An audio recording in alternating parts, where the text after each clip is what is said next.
Okay, so something we're going to look at in depth is this scene right here. These sections here. If we look in the clip, it goes as follows.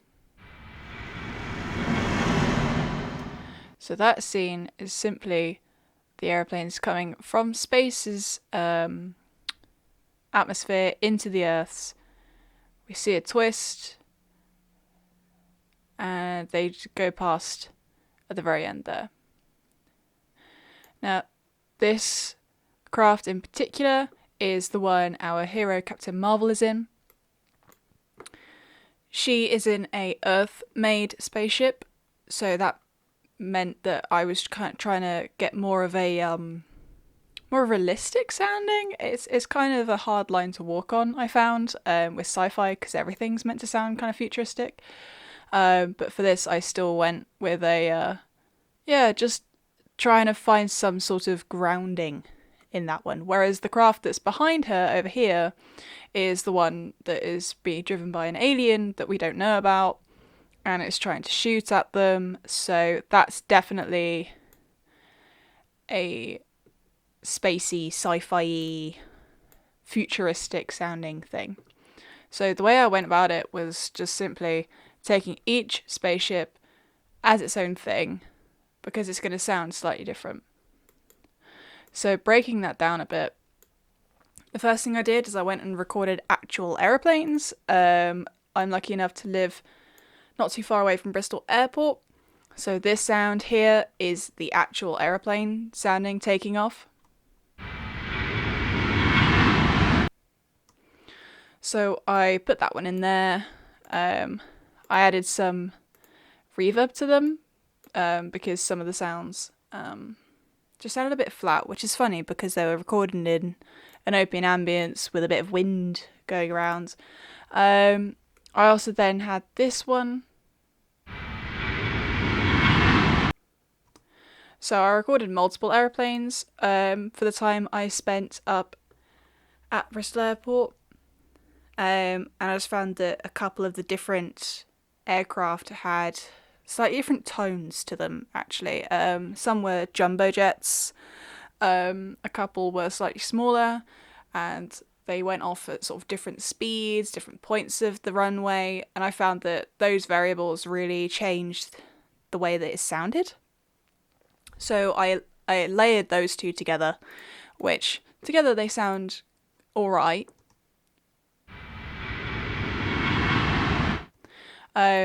As you can see, this one used to be a recording of just my car. I've added a bunch of stuff to it, so I'll turn those off for a minute. This is the original sound. So that was just my 1 litre engine trying to rev, which is quite funny. Obviously turning that into more of a spaceship type of engine took a little bit of doing. It was a bit sort of experimentation, fiddling with what I could do. The first step was just put in a little bit of EQ. There was a lot of background noise in my recording. It wasn't really the best. Unfortunately, I couldn't fit my car into the Foley studio, so I had to just take it to a quiet part of a car park around the corner from me and hope that that would do. So I cut off the low end and the high end, basically just kept what the actual engine sound was frequency wise.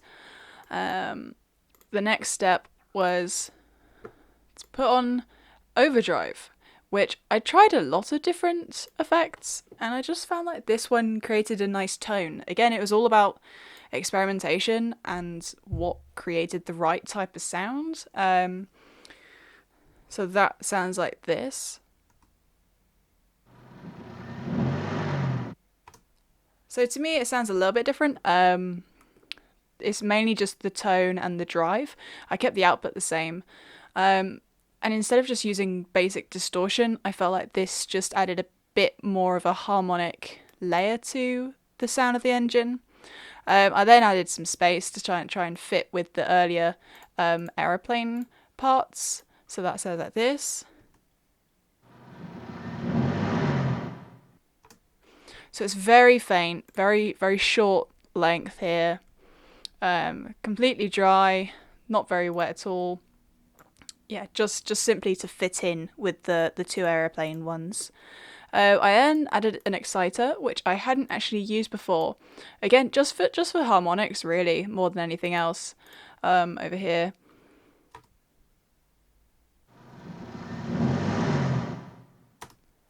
It's all kind of subtle things, but they really do make a difference overall. And one thing I really found useful for just general Captain Marvel stuff was the fuzz wah option here.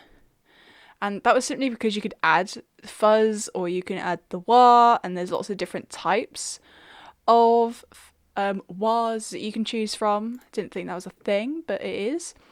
And also the range here really helps to change not just the pitch, but again the tone of the recording. So altogether, they sounded like this.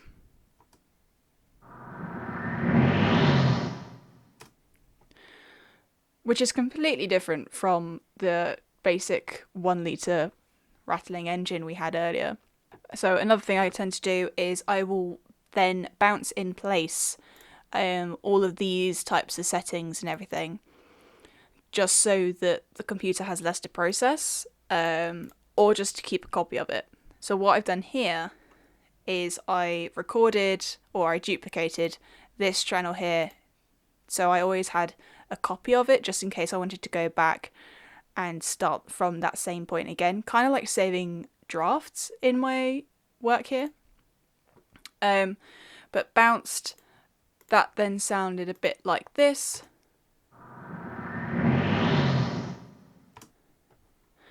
And I just added a bit of a compressor onto there, just to make it a little bit louder.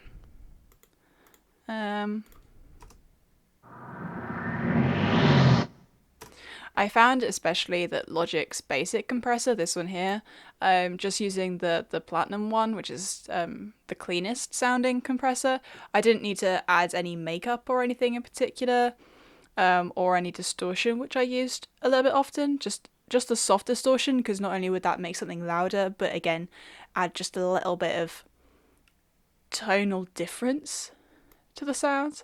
With this, you could just plop it on and it would just sound a couple dB louder, and that kind of helped. The other thing that's part of this sound, which I'm quite proud of, is actually a recording of a helicopter I did. I was out on a walk with my dad in the woods collecting some sounds of rustling leaves for the Star Trek clip, because the alien species are running around in the woods. Lucky for me, while we were out there was actually a helicopter flying overhead, and I managed to turn on my recorder just in time. So it's very subtle because of the levels here, but it just had a nice tone to it. Again, I think it was just a case of the fact it was a different engine, and mixing that with the car engine and the aeroplane engines, they just sort of worked well together. So again, I cut off the low and high ends that weren't necessarily being used, or that the high end there was a lot of leaf rustles, or people talking in the background. Again, it was the woods, so it wasn't a Foley studio where there is soundproofing. Then I chucked a compressor on it. Here I've turned it up a bit, because it was just a bit of a quiet recording because the helicopter was a little bit far away. Then I just put some space on it. Again, not very long at all, but simply just to fit in with the other recordings. And then I put on a spectral gate. This is something I found incredibly useful, because it was able to pick out the specific frequencies that I wanted to poke through. So this one in particular, it's got all of the bass in it, so you get the rumble of the helicopter, but then it focuses on this upper end, but all of the top end of the frequencies are gone, which just makes it sound a bit more like this.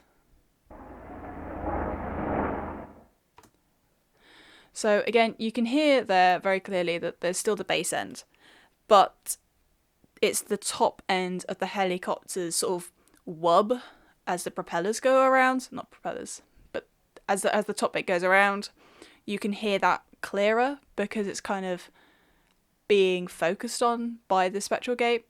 That's just the way I looked at it anyway. Not sure if that's actually the case. So I did the same here for the other recording of the helicopter. And together they just seem to work. And then if you sort of pair them all together, again, it just works. So that was how I created that sound.